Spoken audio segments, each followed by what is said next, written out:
हमारा प्रश्न और हमारा काम ही है कि उनको कंफ्यूज करना, क्योंकि हम तभी तो उनकी गहराई को हम लोग भांप सकेंगे, उनके मेरिट को हम भांप सकेंगे। तो ये उम्मीद करना है कि हम प्रश्न जो पूछेंगे वो सीधा साधा क्वेश्चन पूछ देंगे तब तो सभी आंसर दे देंगे।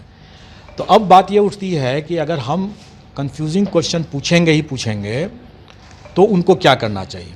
स्वाभाविक है कि उनको अपना डेप्थ बढ़ाना पड़ेगा। सतही ज्ञान से काम नहीं चलेगा, उनको डेप्थ में जा कर के पढ़ना पड़ेगा।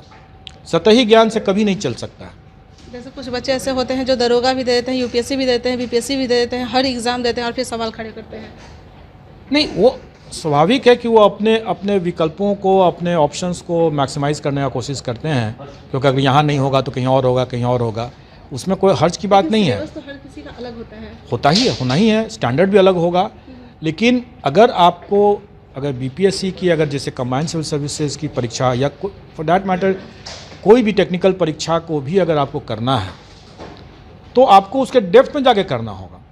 ऐसा नहीं कि एकदम क्लियर कट आंसर अगर होगा तो अगर आप आसानी से दे सकते हैं तो और भी लोग दे देंगे। तो जब और भी लोग दे देंगे तो फिर आपका कैसे होगा, और लोगों का भी हो जाएगा। इसलिए समझने वाली बात है कि क्वेश्चन हमेशा डिफ़िकल्ट ही आना चाहिए और लोगों का प्रिपरेशन जो है इन डेप्थ होना चाहिए। सतही ज्ञान से फ़ायदा नहीं होगा। सर पारदर्शिता की बात कही जा रही है, तो क्या ये भी एग्ज़ाम ऑनलाइन आप लोग फिर बाद में लीजिएगा, कभी होने की संभावना है? देखिए, भविष्य में तो बहुत कुछ हो सकता है। निकट भविष्य में मैं नहीं समझता हूँ कि हम लोग अभी ऑनलाइन करेंगे, लेकिन भविष्य तो परिवर्तन की बात ही है। हमारे रिसोर्सेज बढ़ेंगे, हमारे चीज़ें बढ़ेंगी, टेक्नोलॉजी बढ़ेगा। जैसे मैंने अभी थोड़ी देर पहले कहा कि एआई टूल से भी इवैल्यूएशन की बात हो सकती है भविष्य में। होना है, भविष्य में तो चेंज होना ही है, कभी ना कभी ये ऑनलाइन भी आ ही जाएगा यहाँ। निकट भविष्य में मैं अभी इसको फोर्सी नहीं कर रहा हूँ, क्योंकि अभी उसमें जो कठिनाई है, क्योंकि कंप्यूटर के अंदर में जो चीज़ हो रहा है वो किसी को दिखता नहीं है। मैंने पहले भी बहुत बार कहा है कि पर्दे के सामने जो चीज़ हो रहा है वो आप सबके नज़र में है, सब लोग उसको ठीक कर सकता है। पर्दे के पीछे जो चीज़ हो रहा है वो पता नहीं चलता है। और कंप्यूटर के अंदर में क्या सॉफ्टवेयर है और किस तरह से उसको हैक किया गया है, चाहे सॉफ्टवेयर से या हार्डवेयर से, ये पता करना बहुत मुश्किल है। अभी आप लोगों ने एक पेपर में देखा भी होगा, किसी परीक्षा में किसी पेपर में निकला भी था कि कैसे हार्डवेयर को हैक करके, मैनिपुलेट करके वो किया गया था।